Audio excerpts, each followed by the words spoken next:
Good morning, everybody. This is the April 13th Sunday edition of Palm Sunday edition, for those that are so inclined, which is, I think, 85% of the United States of America. We seem to forget that. It's 85% of the population. And yet the 2% of everybody else, gets all the noise. Yeah. But anyway, let's stay positive. We're out for coffee before the 11 a.m. journey to the local place of worship. There's a 9 a.m. version and probably an 11 a.m. version. Yeah.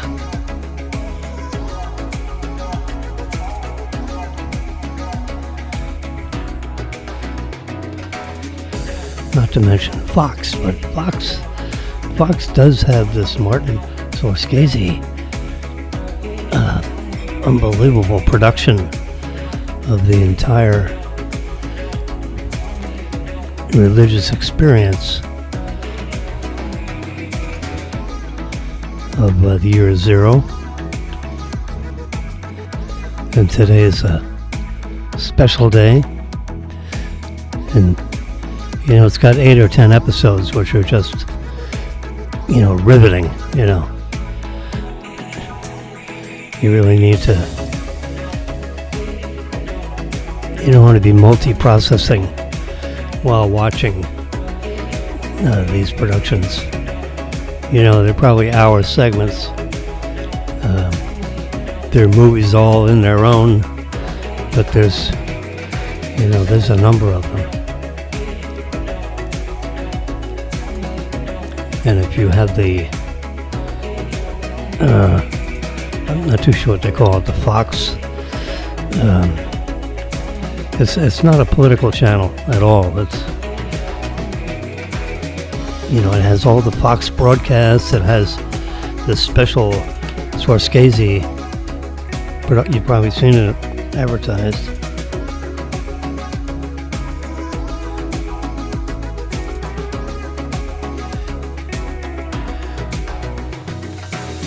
So you should take that in. I think you can, get that whole subscription for like $36 for the whole year, $2.99 a month. Pay $36. I paid twice that. As an existing member, every September, bang, $69 gets hit on the account. But it's worth it to pick up some of these things.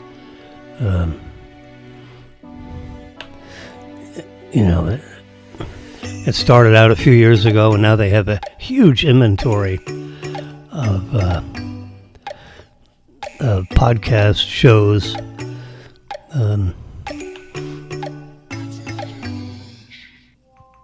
If you have a favorite on the Fox News channel, you can type in their name, and then it's everything they've ever done. That's really quite spectacular, and it's all in a very high definition. So most of the modern flat screen TVs have, you can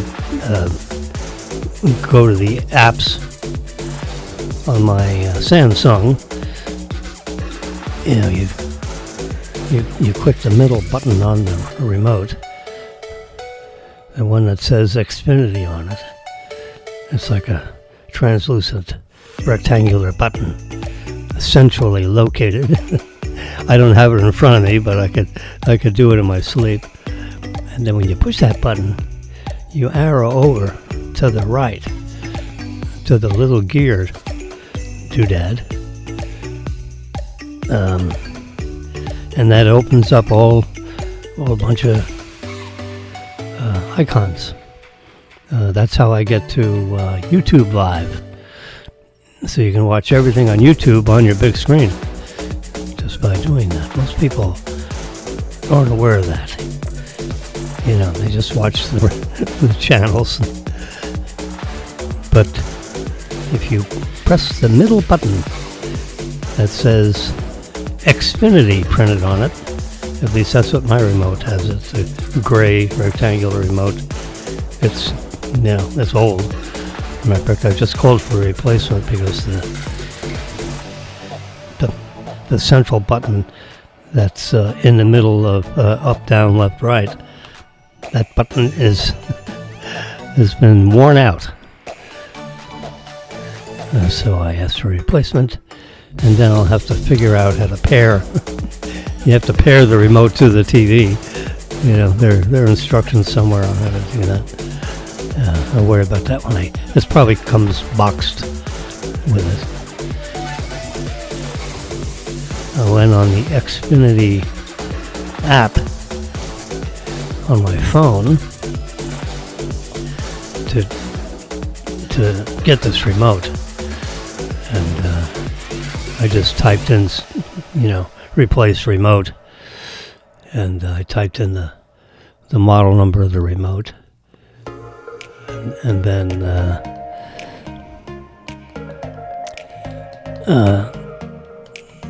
you know, it even had a category: replace. Your screen is worn out. Yeah. So I'm not the first one that's had the remote wear out in the middle, where they have these soft buttons. Literally soft buttons. I don't like the remote at all.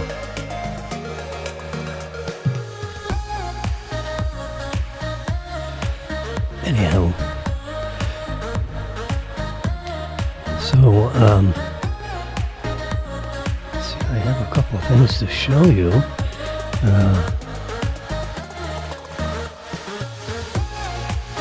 have there we go. How about that for a sunrise? That was, what time in the morning? I just looked up on the picture. It's at 7 o'clock, 7:01. It's just all the way above.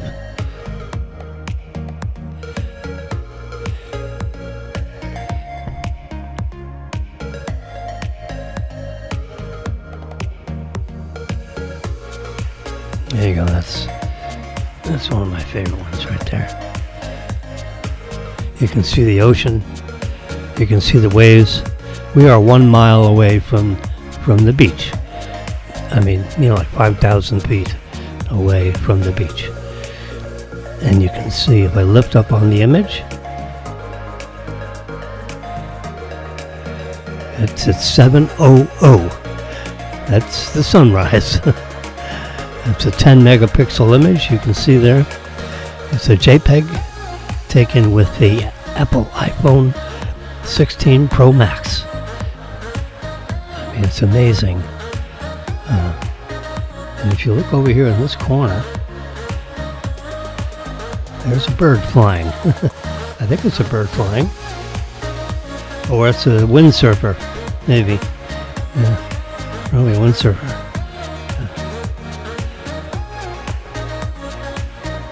There you go, how about that? That is taken from my balcony at 7 o'clock this morning. Jeez. A little earlier. There you go. This is a little earlier. Did I? Yeah.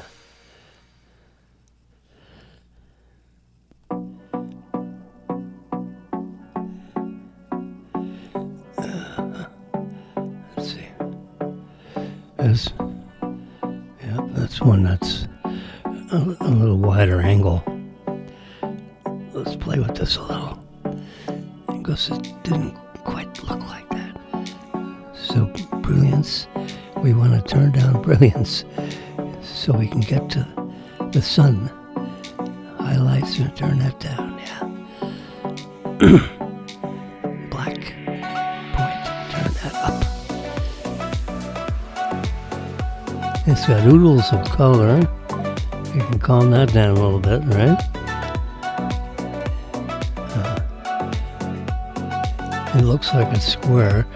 There's nothing that screams amateur louder than having a picture where the horizon is lopsided. You don't want that. Cropping wise, over here on the right, we see the other edge of that building. That adds nothing to the photograph.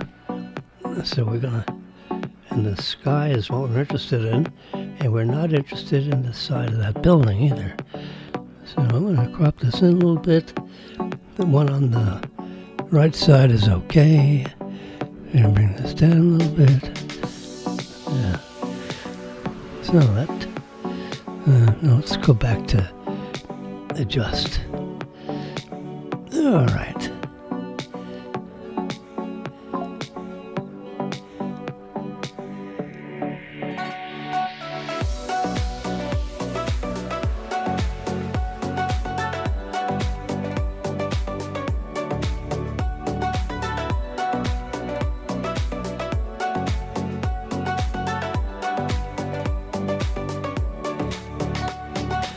All right.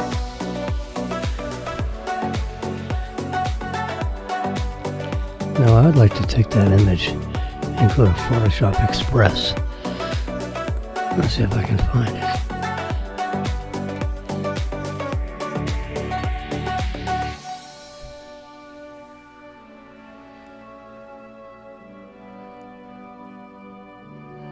Is it this one? No, it's not that one.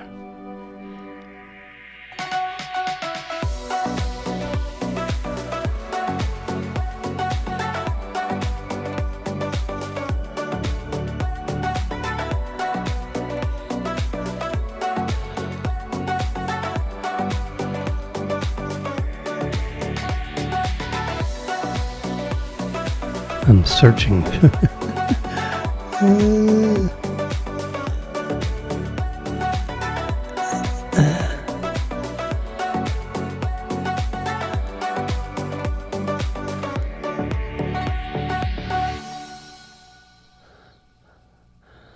Nope, it's not that one. Oh, good, let's go this way.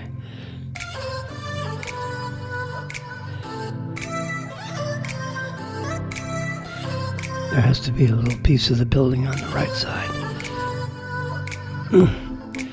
Maybe this is, yeah, this is it.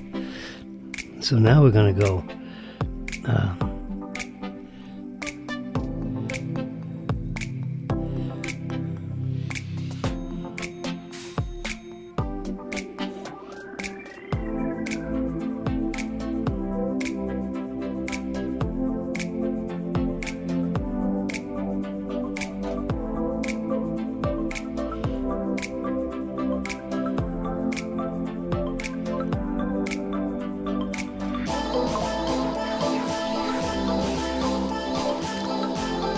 there we go. What the heck?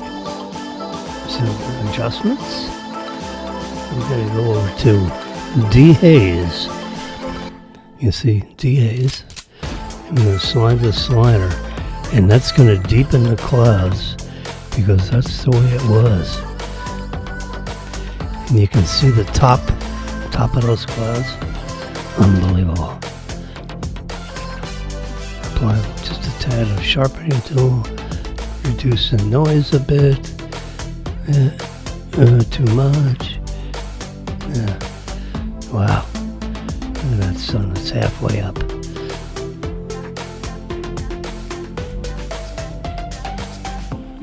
Beautiful, stunning, taken with the Pro Max. Alright, that's been saved. So now we'll get out of here. Go to photos.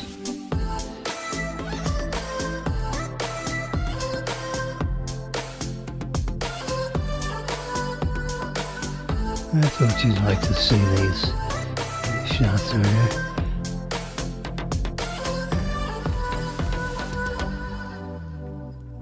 This is right out of the camera.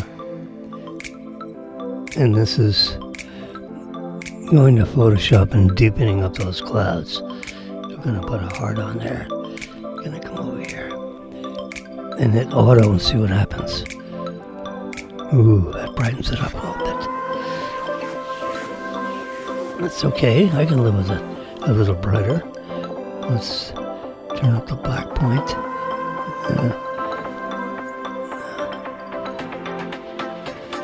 I think I can just leave that alone.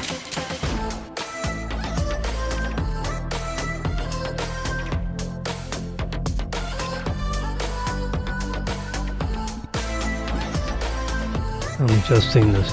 See, that's saturation. That's too much. I'm using my mind's eye to figure out where it was about. There. Now this is an experiment. I have a thing called cleanup. And I should be able to zoom in on this.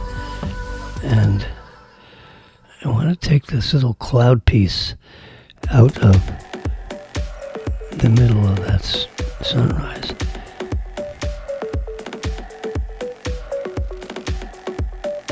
If I can.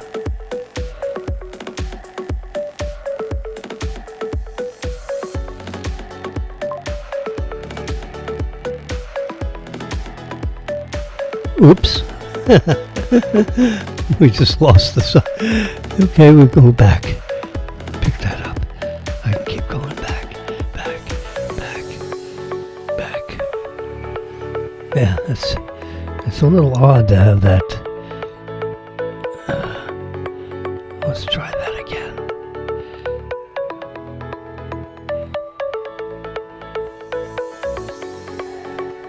Oops. Now you know the magic of digital photography here. Image editing. Oh, God. All right. Never mind. We'll just say done.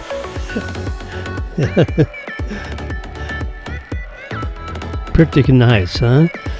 What time was this taken? Can I tell? 6:59 a.m. 6:59.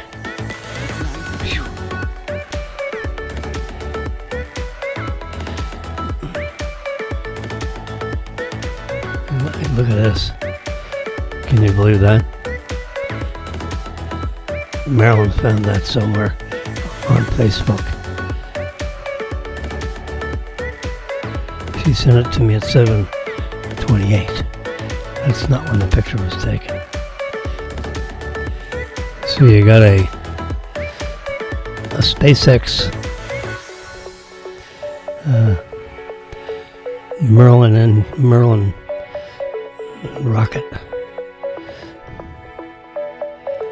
with maybe a satellite where they're putting up their own satellites. You know, like 26 of them are housed inside, and that the top end of that, yeah, and the full moon in the background.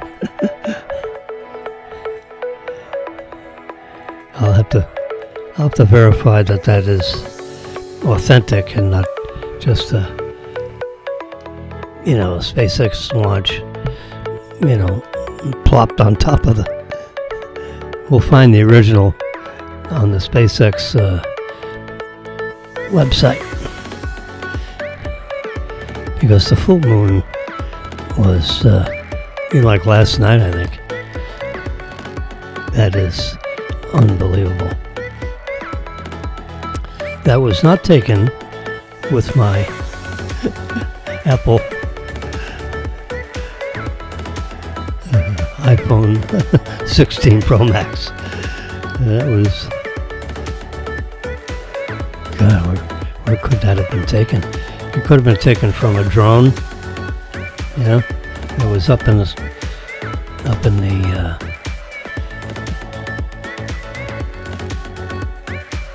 it was up, like 400 feet. And when the rocket got right, passing the moon, bam! You take a picture from a drone. That's the kind of photography you get. I had some connectivity problems with my iPads, and my computer. There was something. There's so many devices have so many software updates that it's hard to keep track of. Particularly when Xfinity sends updates to their modems and their routers. They don't tell you; they just do it.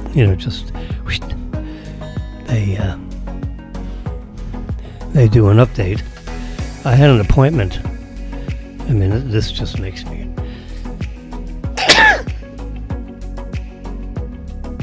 Excuse me. Is that a robotic sneeze? Let's do a live speed test here. There we go. Let's see how it goes. See, connected to the internet. You see that? Now I'm going to hit go. And now it's connecting. The ping, 34 seconds. That's slow. It should be 17 milliseconds, not 34 milliseconds. Upload speed is 140 something. That's not good. So the upload speed is 41. You can see it. 41. So the upload speed, which is what's important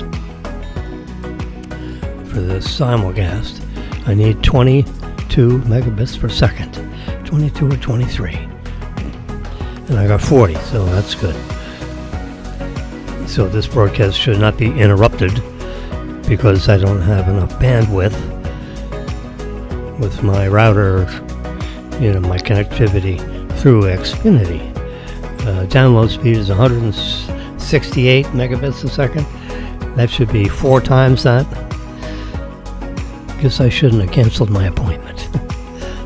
And it could be just because of where this iPad is situated. Here I am over here.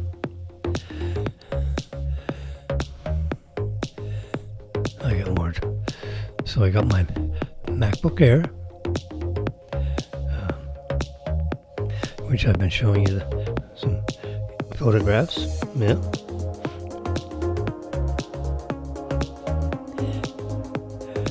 There we go.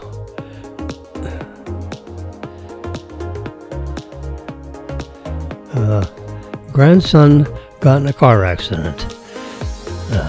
I think yesterday. Let's see.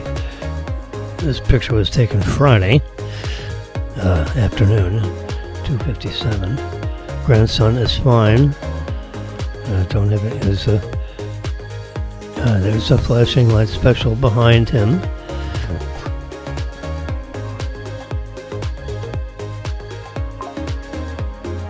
Looks like it was raining, or at least it's raining now. This is on the side of the street somewhere. Let's see. Lift up. Lift up. Okay. Ooh, Blacksburg, Virginia. Yeah, he's at school.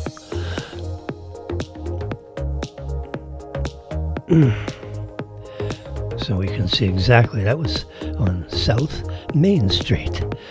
You can see right where the car, you see the little wrecked car, and we can get the satellite image here. There we go. Amazing, huh? So we can 3D, and that we can just look at this. We can see exactly where that car is. And we can rotate this around and trying to think of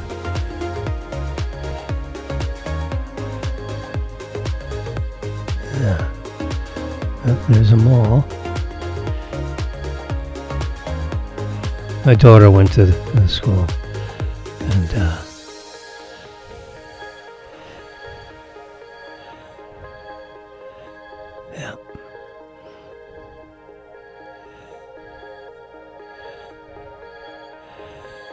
So he somehow or other this front end is mashed in, so we'll have to get details on what happened. But it's amazing how you can, the GPS on the photograph. There you go. I think it was that building in the background.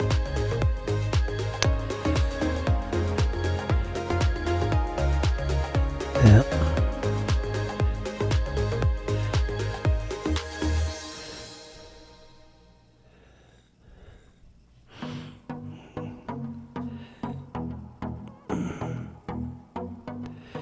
You can go right down Mary Street. You can see my hands on the right. I'm going right into, there's a cell tower system right there on the roof of whatever that building is. Sometimes these shots are so detailed. It'll show the names, the signage on the buildings, if the letters are big enough.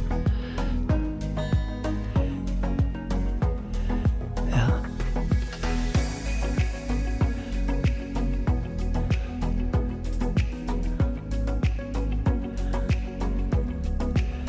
These look like campus type buildings.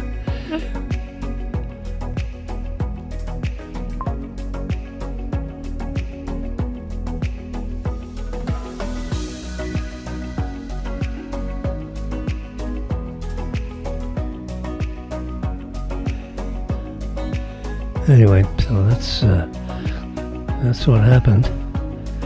We had one grandson with one crunched car.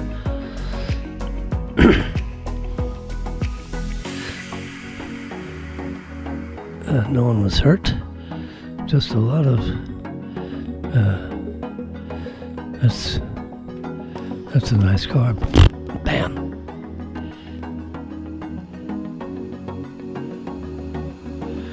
I just had lunch with him. We flew up there and had lunch with Robin and the gang a couple of weeks ago.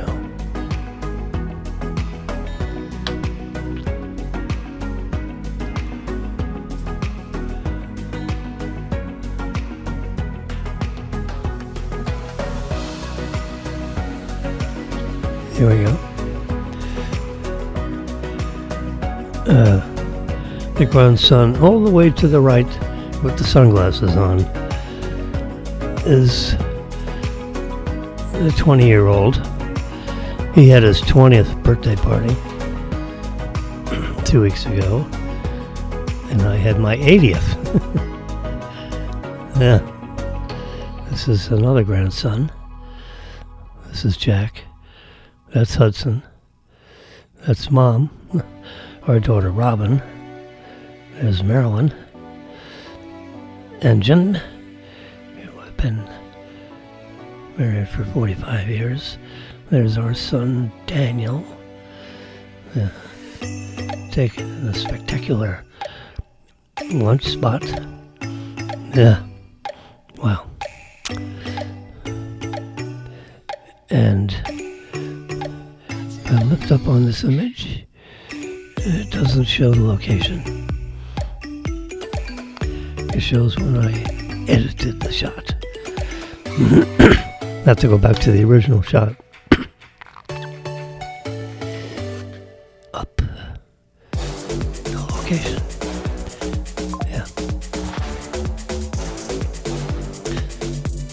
Anyhow,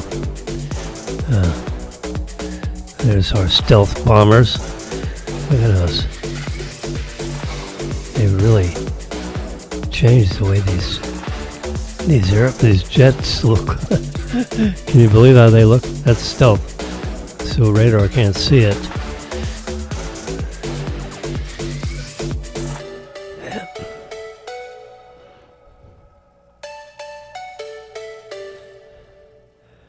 Just paging through some of the. There's been a lot of talk about AI, artificial intelligence. The only thing new about AI is the media has adopted AI as artificial intelligence and decided it's going to take over lots of things. And guess what, folks? I was a coder 45 years ago, 30 years ago, 50 years ago. I'm 80, right? And I was 30, I was 27 actually, 26, 27. I took COBOL training at IBM. They had a big facility down here in Boca Raton. And, it was like 30 in our class. We paid my company paid this is 50 years ago.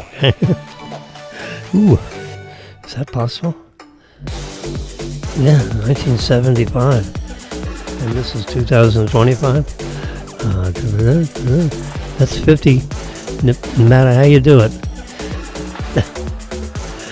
Yeah? Oh, crap.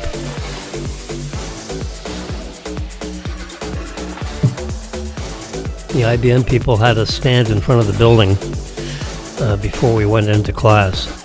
We all assembled in the lobby of the T-Rex buildings in Boca Raton.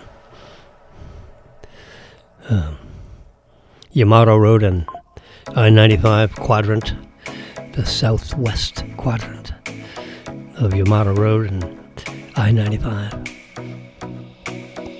Huge IBM buildings. They're custom built for IBM.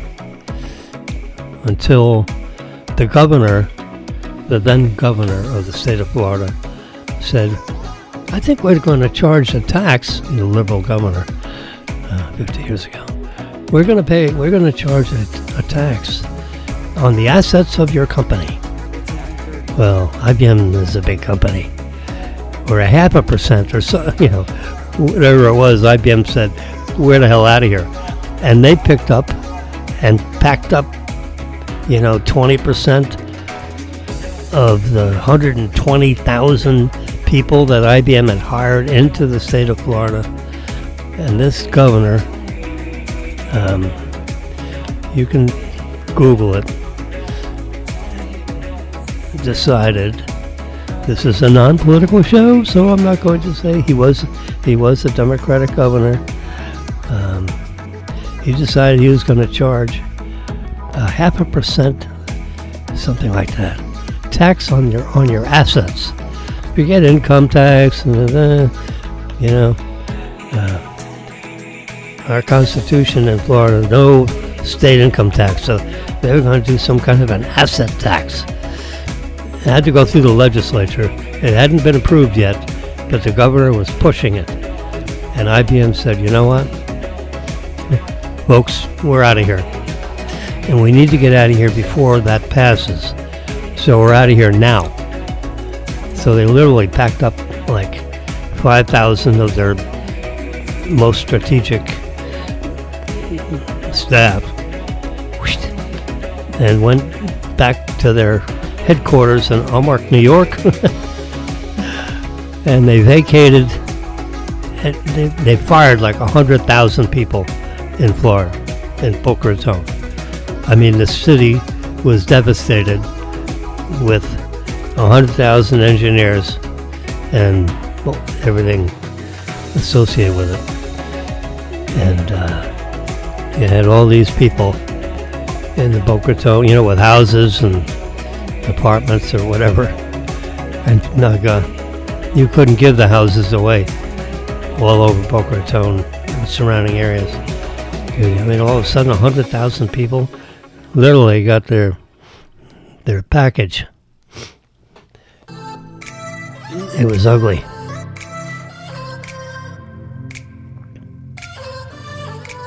So,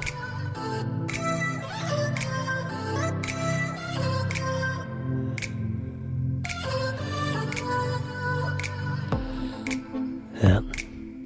Anyway, somewhere in the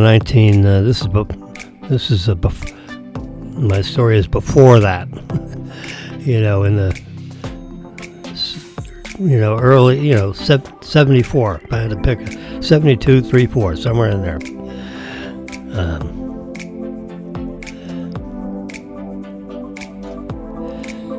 And they lined all this up. So I'm standing there, with a coat and tie and everything, And then after that picture was taken, they gave us all a copy of that picture when we graduated our software training it was like a week, on campus for a week. You went home every night, but it was all day.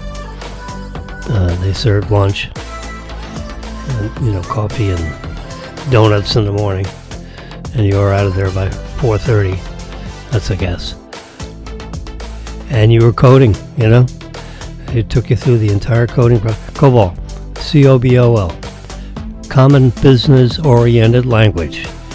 If you're wondering what that acronym stands for, COBOL. There's a huge number of government computers, like OPM, the Office of Personnel Management, that are using old, very old IBM computers that are programmed with COBOL. 50-year ago stuff. And the government can't, they paid millions for these big mainframe computers. Where my Apple Watch that I'm wearing right here has more computing power than the mainframe. Now that's hard to believe. Or let's just say this iPad has more computing power than that mainframe computer. That costs millions. This iPad is, fully decked out, is $2,000 if you buy it today. This guy right here. So they don't, if you get this loaded up with all the memory and stuff, I'll show you. General, about. So what does this iPad have? Let's go full screen on that. So you can see Jim W., yours truly, 13-inch iPad Pro. It's a 2024 version, and with an import chip. I obtained this device because I had some kind of an insurance thing that was offered by AT&T, because as you can see in the middle of this list, network says AT&T.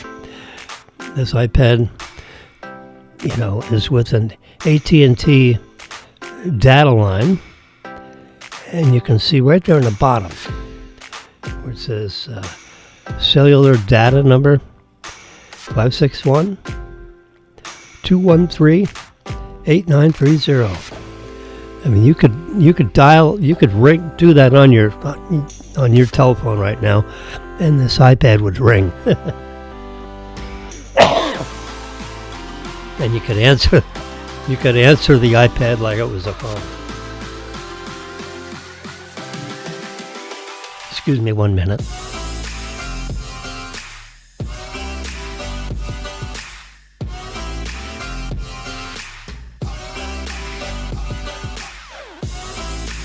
That's better. I had to blow my nose. So I turned the volume down so you didn't have to get disoriented with my blast. When I blow my nose, it's like a foghorn. Wakes the neighbors up. Anyway, this iPad, because of the insurance I had an older iPad. And when I bought the iPad, you could pay this insurance. I paid $35 a month, and it covered all my electrical devices, like iPads and iPhones. It's Maryland and my iPhone, and I got 1, 2, 3. I've got 4 iPads in this room right here, dealing with what I'm talking about. Because I keep the old ones, and I use them as monitors, Anyway, you can see it's 1 terabyte. I have 498 applications on it. I've got 100,000 photos, 163. That's a lot of photos. They're all on here, on this iPad. 561 videos, 38 songs, for some reason. I have Apple Care Plus. It renews in 10 days. I pay it monthly. It's like, $11 a month or something. And it covers everything. You can lose it. You can drop it. If you dropped it out of the 8th floor balcony, which I live on, and it went crashing down below, you go run down and pick it up and put it in a baggie and bring it into Apple. They'll give you a replacement iPad. Or you send it back to this insurance company. I'm sorry. No, I don't have that. I don't have that insurance anymore. But in 2024, I had the AT&T insurance. I'm going to see if I can turn it back on. And every device that is connected to the AT&T network with a data line, like this one is, you can see the data line there. 8930, last 4 digits.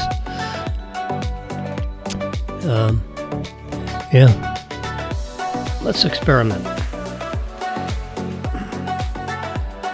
I'm gonna try to call the iPad. 561, right? Yeah. 213 8930 8930. Oops, darn it. Crap. I tell you. Cancel that call. 561 213 8930. I hit send. All right, let's see now what happens. Is my iPad ringing?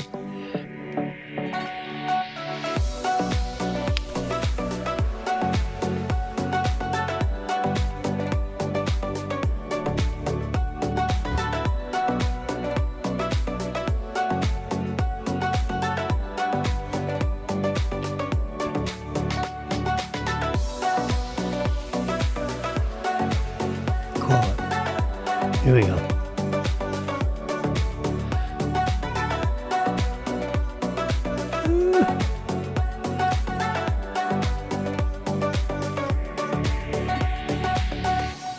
Anyway, I can't seem to call it.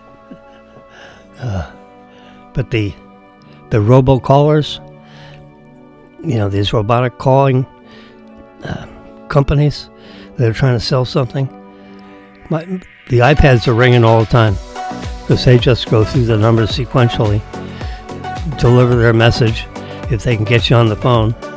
It sounds like a person, but it's really a robot. They're either advertising a political candidate or something like that. Anyway, I thought I could dial my iPad and get through, but it didn't seem to show any signals like that. I have a virtual private network. If you see in the very lower right corner, you see that yellow icon with a ghost in the middle, or in the top left here. Let me touch it and show it to you. Cyber Ghost. And it says I'm connected. That's what that yellow circle is with the on-off button in the middle. And I am connected. If you look in the very top right-hand corner of the iPad, where it shows 4 bars, and then it shows the fact that I'm on a network with that baseball diamond looking thing, and then next to it is VPN, and next to that is 100%, and the outline of a battery, and it shows that I'm on RPP 801. That's Royal Palm Plaza 801. That's the apartment number we used to live in. We moved to 812. So I didn't bother changing the name of the router. I just carried all that Xfinity equipment and plugged it in the new apartment. Forget about the Xfinity guys. And I called them up and I said, oh, by the way, my address changed. Oh, we'll send out you don't need to. I did it myself. And of course, they love to hear that, because then they don't have to spend, $200, for a guy to putz around for 4 hours. I did it myself, and it took 20 minutes. I just unscrewed the cable and then screwed it into the cable that's here. And when they were cleaning up this apartment, 812, the guy moved out. I told the property manager, I said, when that apartment vacates, we're moving into it, okay? What's the rent in this one? Yeah, that's how I got on 812. I told the property manager, I said, I want to be in. I told him like 2.5 years before. Well, there's someone in there. I said, I know there's someone in there, but if she leaves, it's a he, it was a doctor. If he vacates this apartment, I want it. So I'm gonna keep coming down here and bugging you, but I'm gonna watch it, because when I see that you're starting to clean that up, and the guy moved out, and you're gonna repaint the walls and all that stuff, and scrub the floors, and do the kitchen, everything you do to make the place habitable by a new tenant. I'm gonna come down here and bugging you for to move in. Don't forget me. That's why that says 801 at the top. And I did not rename. There's a way to rename the router, which I forgot how to do, actually, because it's been a long time ago.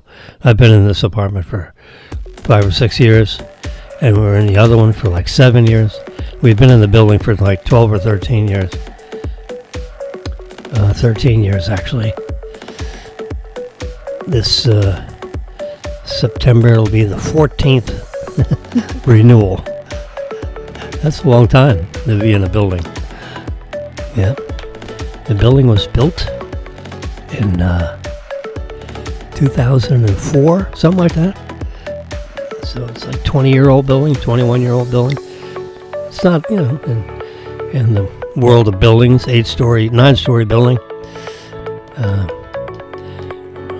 We watched it be built. Yeah, we moved into 801 in 2013.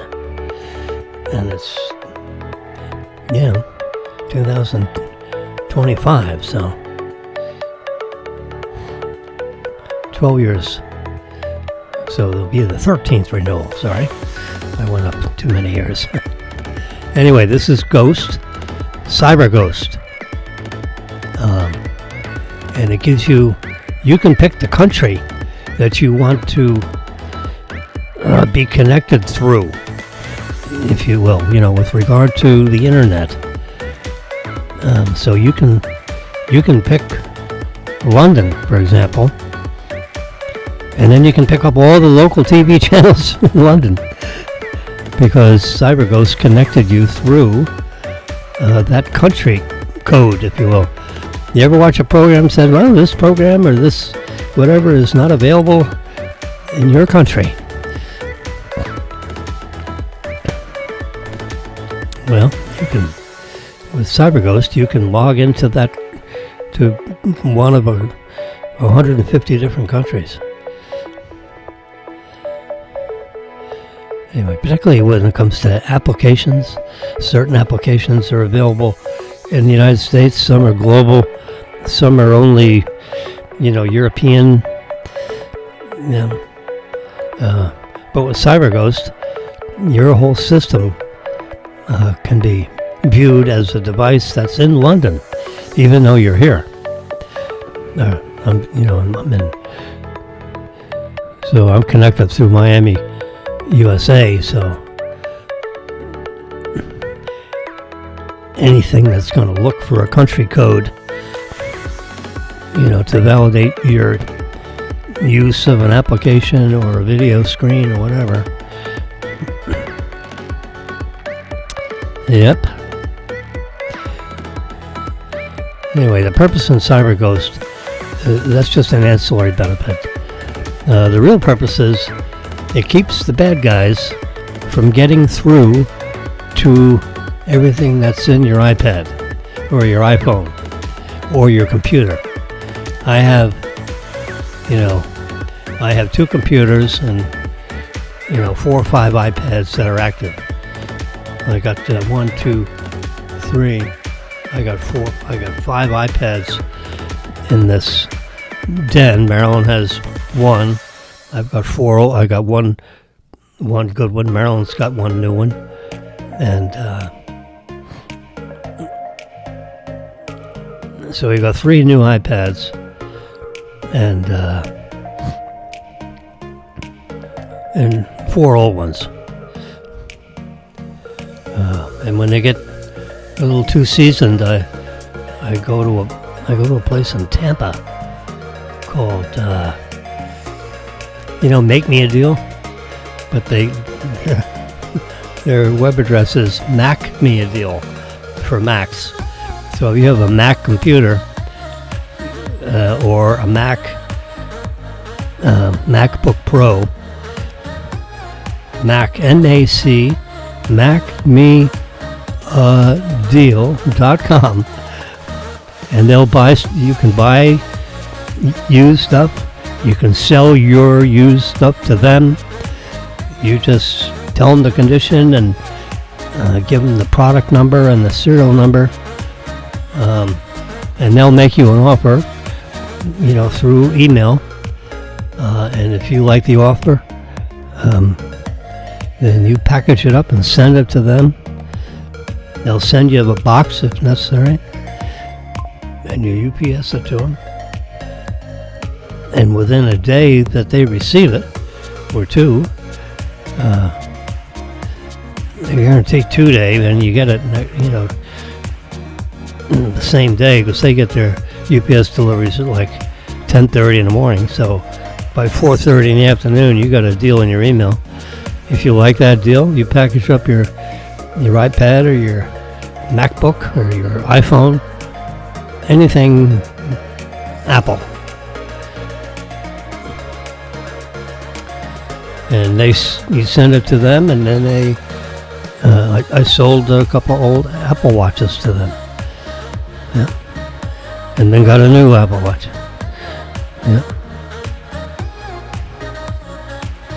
So it depends on what's new in the device, if it's worth it to me to trade out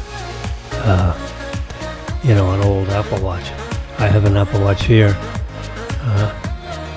because I'm a little on the old side. The Apple Watch is very convenient to, for all my vital signs. As a matter of fact, in June 6th is the anniversary of my quadruple bypass surgery. Can you believe it? Jeez. That was June 6th, 7 years ago.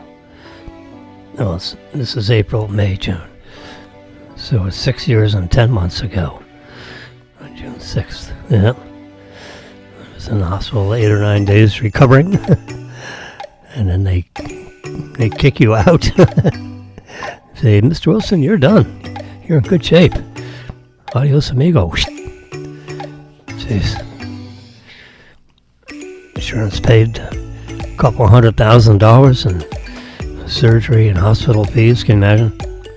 I think it was $220,000. Who the hell could afford that if you don't have insurance?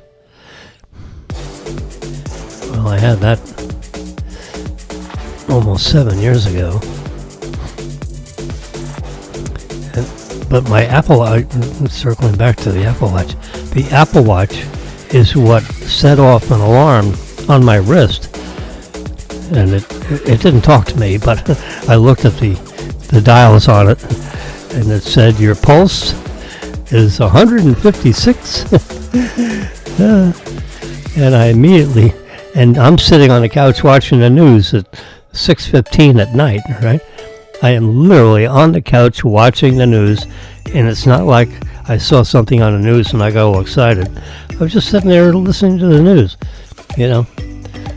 docile, if you will, sipping on my evening cocktail or a soda.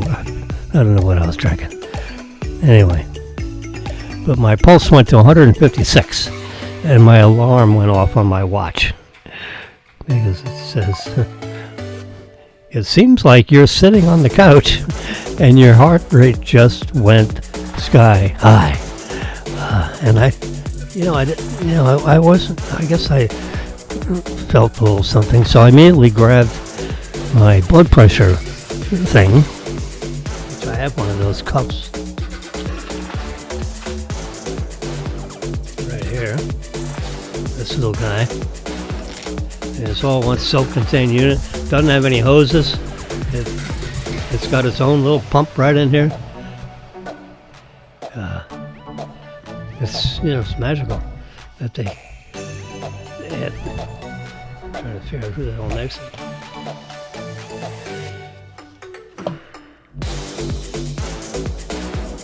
GreaterGoods.com. There you see. See, greatergoods.com/0636, which is the model number of this thing. It shows you how to put it on, and then which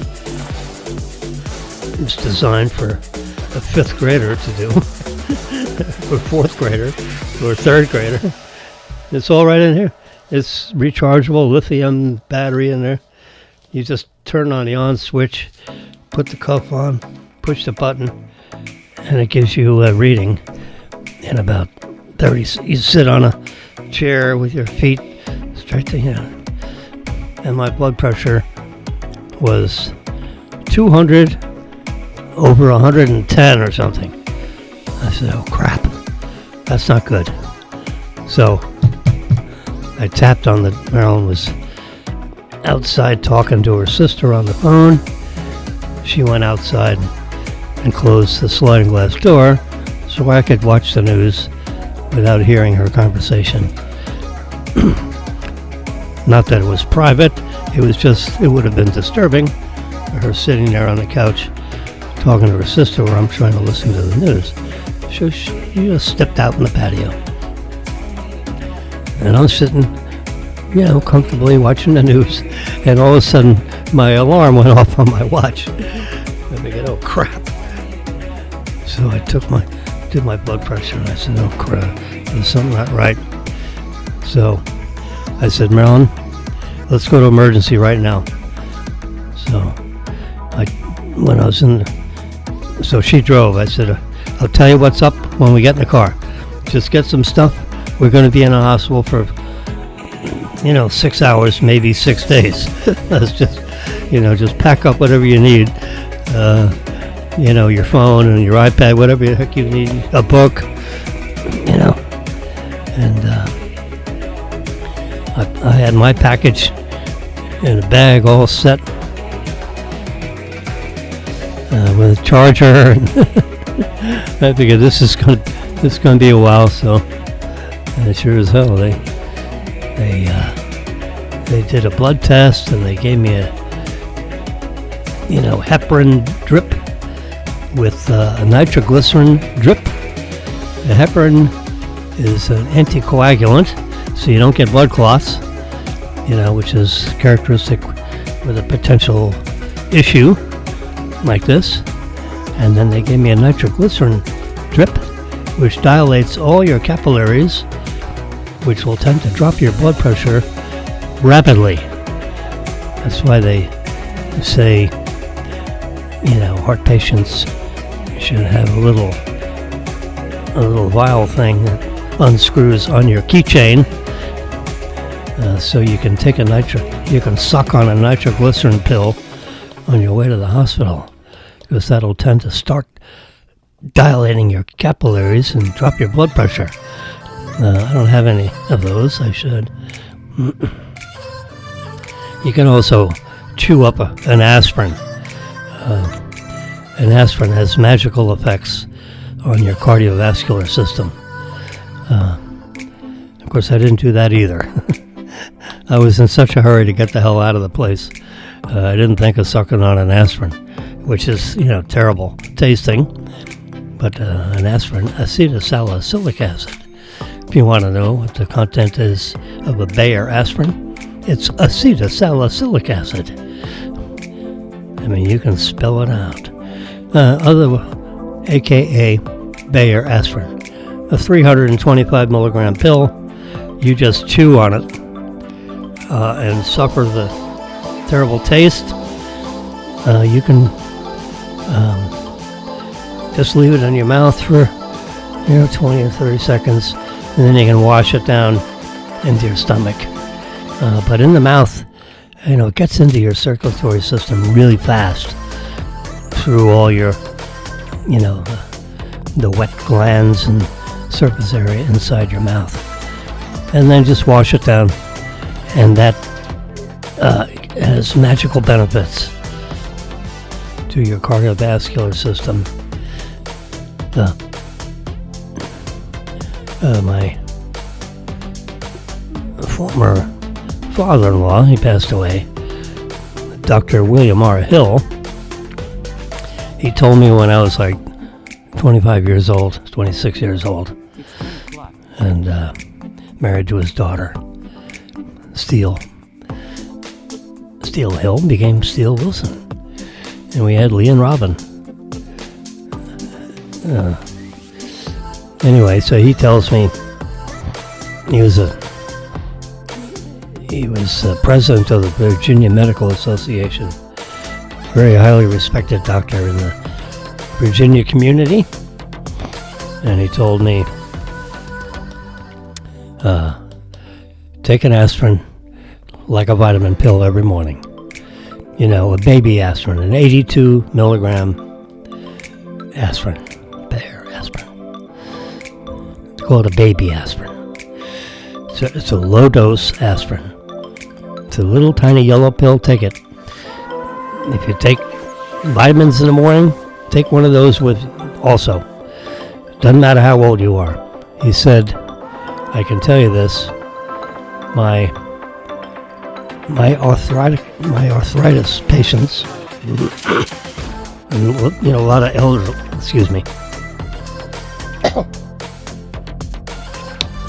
elderly patients of his, he was treating for arthritis. And he told me, he said, my arthritis patients rarely ever get a heart attack because they take aspirin all the time for the pain associated with arthritis in their joints and all that. I don't have anything. I don't have that issue. I've never had arthritis, inflammation of your joints. anything with itis on the back end of it is the inflammation of, Anyway, so I've got things I have to deal with, but arthritis is not one of them. So I actually had a very, very minor heart attack. It barely measured on the Richter scale. They have a scale. When they do your blood test, they said, yeah, you have the enzyme in your blood that indicates you had a heart attack, but it was a very minor one. We're trying to find, when we look at the echocardiograms and all this stuff, they did an angioplasty in which they search around internally. They stick this thing through an artery up in your groin, and it goes up around and around into your chest. And they found a little spot at the very bottom of the heart, the very pointy bottom of the heart, and a little tiny, like the size of a pea, less than that. That was the heart damage. So they said your heart damage is negligible, but you have serious blockages. You got two arteries that are 95% blocked, two of them, and then you got two others that are like 65% blocked. So we're gonna have to do, some bypass surgery. We can't fix you with stents, where they open up the artery and they slip a little stainless steel spring in there that's coated with something so that it doesn't react with your. They insert it on the inside of the blood vein to keep it, wide, so that if you had a blockage, they just it's like the spring that's inside a ballpoint pen. If you've ever taken one of those apart and you see that little tiny stainless steel spring, it's something on that order and that diameter. And they said, Jimmy, we are not going to be able to fix this problem with stents. You're going to need to have bypass surgery. So we went up to the Delray Medical Center. I had a ride in the hospital, which is like Mr. Toad's Wild Ride. Now I know why they got these big Velcro strips on the gurney when they stick you in the back end of an ambulance and give you a ride somewhere. Oh my God. You toss and turn, and oh my God, if there wasn't anything wrong with you by the time you get to the hospital, you got black and blue everywhere because of the ride in the ambulance. I remember, and I wasn't yelling, I just had a loud voice. I said, would you slow down, please? Particularly in the turns. Oh my God, I had to hold on, stretch my arms out to keep the gurney from slamming into the walls. There was a guy in the back of the ambulance with me, and he was trying to hold the gurney in place. They don't have a real good system of locking down these gurneys. That's why they put the guy in the back is also an EMT guy or a registered nurse person, male or female, to watch over you, because you have your drips. You got your heparin, your nitroglycerin drip, because you're moving from one hospital to another. The chemical treatment doesn't change. It's just I needed Dr. Brian Bethay. Now, he could have come down into the Boca Raton Hospital, but my cardiologist said, it's best. He asked me, do you want to have your operation here, or you want at Delray Medical Center? I said, well, let's explore that. He said, if you do it in the Delray Medical Center, he's got all his people, because it's like a team of people that are going to work on you. like 4 or 5 people. One does this and one does that, and one watches over the anesthesia, and he's got his, when he does his surgery, he's got his team. They're the same people all the time. But if he comes down here, then he's going to deal with a team, but it's not going to be his regular team. He's down in this hospital, maybe 3 times a month, but he works in the Delray Medical Center like every other day he's got a surgery scheduled. And your surgery is scheduled for Monday. So Sunday, we're going to send you to the Delray Medical Center. Or Saturday, or I think it was Sunday morning. Yep, so they wheeled me out of, and threw me in the back end of an ambulance, and it took like 40 minutes to go 9 miles. It was terrible. Anyway, that's my story. And here I am, almost 7 years later. No chest pains, no. I just had a visit with my cardiologist. He says, you look real good. Brian Bethea did a good job. I said, he said I'm good for 35 years, which brought me up to, I think I was 72 when I had the surgery, right? Or 73.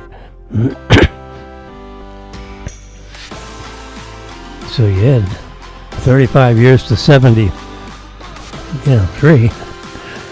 That's be 130 what? Probably won't get there. You'll die of something else. He said you'll die of something else, but you ain't gonna die, because of these arteries, because they're the 35-year version. They take them right out of your memory gland, up here in the top of your chest.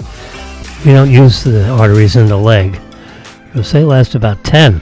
And then after 10 years, we gotta give you some retreads. We gotta replace them and do the surgery again. I said, well, I like your idea. Let's put in some, heavy duty arteries in there so that we don't have to do this again, like forever. It's a big process. I mean, they cut you open like a turkey. Woo! And then they push you back together again, and that makes me feel a little weird. You don't want to bother reading exactly how they do that. It'll make you want to do something else. So I am a bypass surgery survivor. That's how I think of myself. I survived bypass surgery. Everyone doesn't. Depending on what they do and what they decide. All doctors are not created equal, I've learned. So when they say they're practicing, they ain't kidding. That's exactly what we're opening up a practice. Yeah. The bad news is they're practicing on human beings. They're practicing on Uncle Louie. Oh my God. So you want to have one that's got a lot of practice. Brian Bethea, who is up in the West Palm area now, I understand, in the Kennedy Hospital.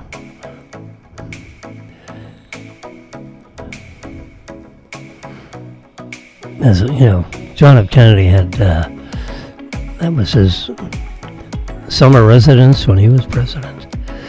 So there's a lot of Kennedy stuff in the Palm Beach area because of President John F. Kennedy. Wow. I shook his hand. I was on the receiving line because I stood at a airport in the North Shore of Long Island. I don't know, it was LaGuardia Airport, or now they call it Kennedy Airport. Back, a long time ago. I was 14 years old when he was running for president. They got out of this, propeller plane, I think it was.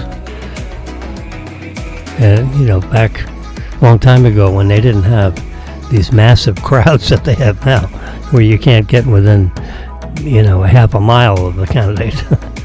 You need binoculars. I was standing right in the front line. I got there at 2 or 3 in the morning, 4 in the morning. I don't remember exactly. And shook his hand. I was highly motivated little weasel, 14, 15 years old. You can do the math. 1960, I was 15. 14, 15, yeah, that's it. You try to get on a receiving line with Kennedy, you need to have made a $1,000 donation to get anywhere near him. Yeah. Otherwise, bring your binoculars so you can see your candidate. It is quite exciting to go to these rallies. We went to a few of them a long time ago when the rallies were 500 people, not 50,000. I mean, Trump gets, he's not only, or was a presidential candidate. I say was because he was a candidate, now he's a president.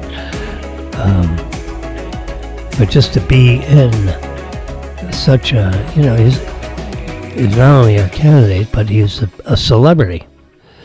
He didn't need to have, some incredible singer or band to draw the crowd. He didn't need Barbra Streisand, to be singing right before his speech, which of course she's a liberal, so she wouldn't. There ain't enough money to have her, on the podium just before Trump shows up. No. She'd be 2,000 miles away from that event. Or further. Yeah. Jeez. Politics is crazy, isn't it? I'm looking at a marvelous picture of Linguini with, what the heck? There we go. Dinner in Boca Raton, December 10th, 2017. And that is linguine with clams.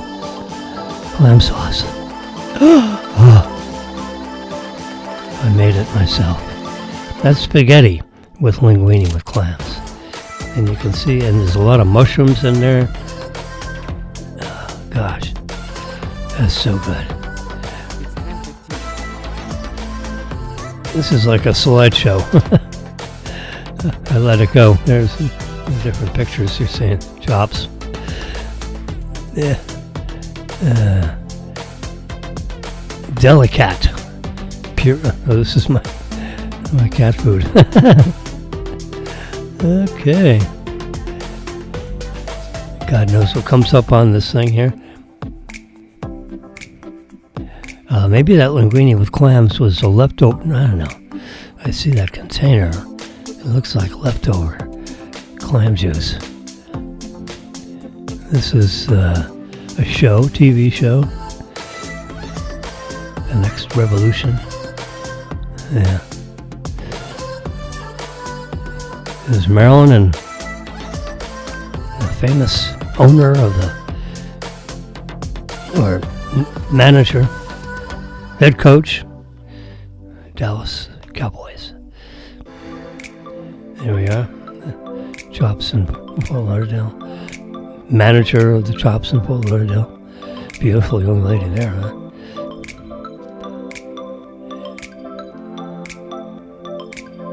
A snake, I think. A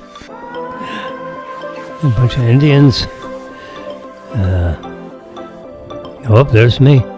I'm waiting to get delivery of of our first Tesla. I'm looking at the cameras. I bent over to look.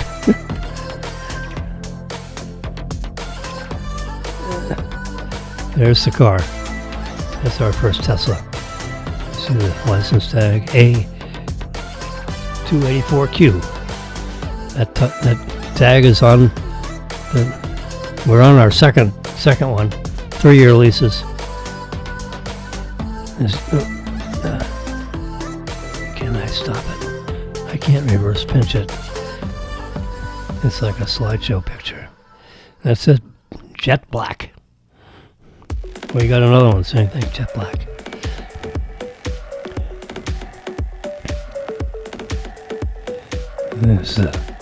There's Marilyn.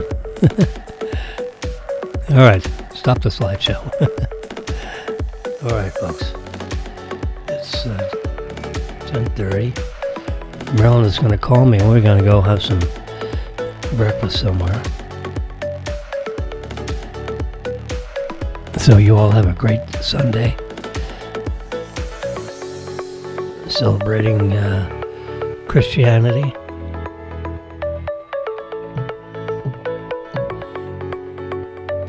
And we'll speak to you tomorrow at 8:15.